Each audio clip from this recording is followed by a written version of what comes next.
Dewan Juri yang terhormat, kami selaku tim pemerintah sangat menyetujui mosi kaum feminis menyesalkan keterlibatan perempuan dalam olahraga baku hantam. Berbicara mengenai feminis itu sendiri, feminis merupakan pergerakan sosial yang berjuang dalam kesetaraan gender antara laki-laki dan perempuan.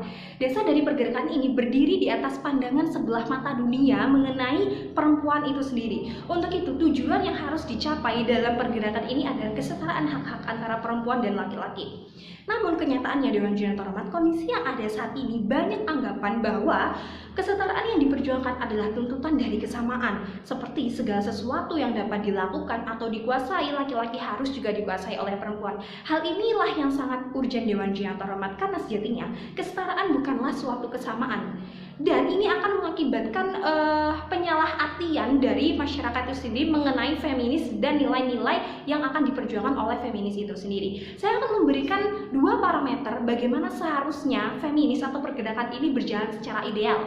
Yang pertama, tercapainya nilai-nilai feminisme tanpa menghilangkan esensinya. Yang kedua, tidak mengkhianati kodrat Tuhan antara laki-laki dan perempuan. Yang pertama mengenai nilai-nilai feminis yang juga terhormat.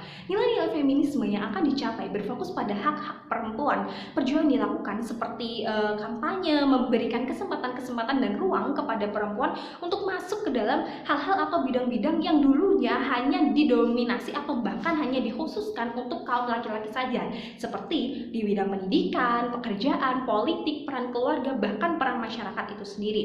Dan juga kemudian feminis ini juga menghilangkan dan mengubah segala diskriminasi, segala kekerasan, eksploitasi yang selalu dilakukan kepada kaum perempuan, anggapan-anggapan dan juga penindasan terhadap perempuan, karena perempuan selalu dianggap remeh, selalu dianggap lemah, dan laki-laki lah satu-satunya makhluk yang superior di dunia ini, Dewan Juri yang terhormat. Nah, sehingga perempuan dalam hal ini bisa masuk ke dalam bidang-bidang dan memberikan pembuktian-pembuktiannya, seperti contohnya di bidang pendidikan, di mana stigma masyarakat mengenai pendidikan untuk perempuan ini tidaklah penting. Mereka hanya diberikan pendidikan dasar saja karena mereka beranggapan bahwa perempuan pada dasarnya akan ada di rumah, akan berurusan dengan dapur, dengan anak, sehingga pendidikan yang tinggi itu tidaklah dipentingkan oleh perempuan. Kemudian yang kedua mengenai hak di politik, mereka bersuara, hak mereka masuk ke dalam bidang politik, bagaimana mereka bisa menjadi pemimpin, bisa menjadi anggota dewan misalnya. Nah, stigma masyarakat selalu beranggapan bahwa kaum perempuan itu lemah, mereka tidak memiliki kapabilitas untuk menjadi pemimpin, untuk mengarahkan massa, untuk memimpin massa itu sendiri, Dewan Juri yang terhormat. Sehingga ketika perempuan ini bisa masuk ke dalam berbagai bidang dan membuktikan keberhasilannya, feminis ini akan memberikan mendapatkan pengakuan dari dunia mengenai keberpihakan dan kesetaraan hak antara perempuan dan laki-laki itu sendiri. Kemudian yang kedua mengenai kodrat Tuhan. Kodrat Tuhan yang saya maksudkan adalah secara fisik, kondisi fisik yang memang diberikan Tuhan kepada setiap manusia, yaitu antara laki-laki dan perempuan akan berbeda. Secara kasat mata saja, perempuan dan laki-laki itu berbeda Dewan Juri yang terhormat, bagaimana bentuk tubuhnya, bagaimana postur tubuhnya. Dan hal ini juga akan mempengaruhi titik-titik kelemahan dan juga kekuatan dari setiap manusia itu sendiri. Selain itu, di dalam tubuh manusia akan memiliki perbedaan-perbedaan yang juga dapat secara jelas dibahas dengan secara keilmuan, seperti ukuran organ-organ, kemudian organ vitalnya, dan juga hormon-hormon yang dimiliki. Misalnya pada kaum laki-laki, dia memiliki hormon testosteron yang lebih tinggi dari perempuan.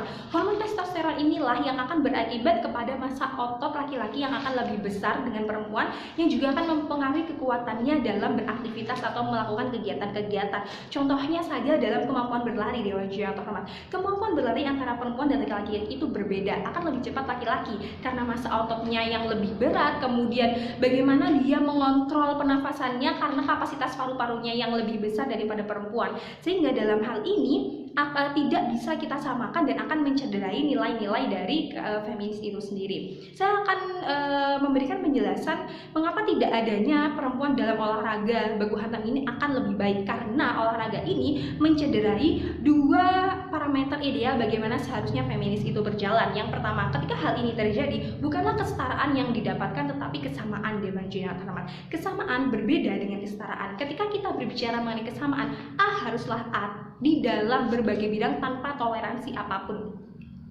Nah, hal ini juga akan berimbas kepada keseimbangan antara kehidupan laki-laki dan perempuan di dunia ini. Implikasinya kepada masyarakat akan lebih salah mengartikan apa sih nilai yang diperjuangkan oleh feminis. Kemudian masyarakat juga akan beranggapan bahwa feminis ini berjuang untuk mendiskriminasi atau membalikkan diskriminasi yang seharusnya ada, yang awalnya ada di perempuan, akan diarahkan ke laki-laki. Dan implikasinya kepada perempuan yang mengikuti olahraga ini sendiri, mereka akan serta-merta merasa bahwa dirinya yang paling hebat, dia bisa mengalahkan laki-laki, dan bahkan yang lebih parahnya, dia tidak menganggap keberadaan laki-laki di dunia, dan dia tidak membutuhkan laki-laki untuk jati dirinya itu sendiri, Dewan Jinatemat. Nah, hal inilah yang akan merusak kehidupan dunia, bukanlah kesetaraan, tetapi kesamaan yang akan menghancurkan atau memberikan arti yang salah terhadap feminis itu sendiri. Kemudian yang kedua, mengenai kondisi fisik atau kodrat yang diberikan Tuhan antara laki-laki dan perempuan. Kita tahu bahwa MMA ini bukanlah suatu cabang olahraga bela diri hanya satu, tetapi ini adalah berbagai perpaduan dari bela diri seperti pergulatan, kemudian tendangan, penguncian, dan lain sebagainya. Pun meskipun ada perlindungan yang diberikan, perlindungannya itu tidak semasif perlindungan beberapa bela diri, seperti tidak memakai helm, kemudian tidak ada perlindungan yang lebih signifikan untuk dirinya. Dan yang kita tahu ketika membahas hal-hal ini berkaitan juga tentang organ-organ vital dari perempuan dan laki-laki yang berbeda, Dewan yang terhormat. Kita tahu bahwa perempuan itu memiliki rahim, memiliki organ-organ yang lebih banyak untuk dilindungi daripada laki-laki. Nah, dan kemampuannya juga dari yang sebelumnya saya bahas mengenai kondisi fisik, ketika hal ini dipaksakan kepada perempuan, maka perempuan ini akan kehilangan jati dirinya, kemudian akan berimbas buruk lebih panjang kepada kondisi fisiknya, Dewan Jinatemat. Hal ini mencederai nilai-nilai feminis. Kenapa? Karena pada dasarnya pergerakan feminis itu sendiri untuk menyetarakan hak antara perempuan dan laki-laki, tetapi tidak menghilangkan esensi dari kodrat itu sendiri. Misalnya di suatu pekerjaan yang sama antara laki-laki dan perempuan tetap ada ruang menyusui, cuti haid, dan lain sebagainya.